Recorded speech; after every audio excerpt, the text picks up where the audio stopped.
भारत माता की जय, हिंदू धर्म की जय, जय श्री राम, जय श्री राम। बेकायदेशीर कत्तलखाने या कसायांचं करायचं काय, या कसायांचं करायचं काय, जय श्रीराम, जय श्रीराम, जय श्रीराम, जय श्रीराम। छत्रपती शिवाजी महाराज की जय, छत्रपती संभाजी महाराज की जय। माझी सगळ्या महाराष्ट्रासाठी अशी मागणी आहे की गोशाळा जे लोक चालवणारे आहेत, अख्ख्या महाराष्ट्रातील बऱ्याच वर्षापासून गोशाळा चालू आहे, पण त्या गोशाळेला कुठलंही अनुदान नाहीये।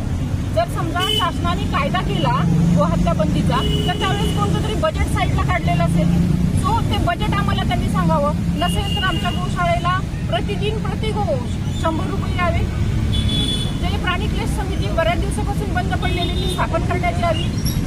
कत्तल करताना किंवा वाहतूक करताना जे वाहनं सापडली जातात जनावरांची कत्तल करताना, तर ते वाहनं पोलीस स्टेशननं बॉन्ड पेपरवरती न सोडता असे वाहनं पोलीस स्टेशनमध्ये न सोडता त्यांनी कोर्टातून सोडण्यात यावे।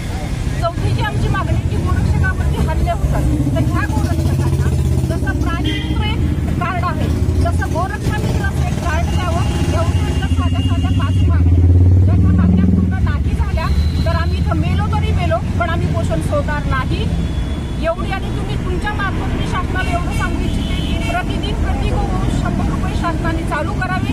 जर लाडकी बहीण लाडका भाऊ येतो तर लाडकी गोमाता का महाराष्ट्रात येत नाही हे मला शासनाचं कळत नाही। किती जण उपोषणाला बसले दादा? आम्ही 5 जण बसतो।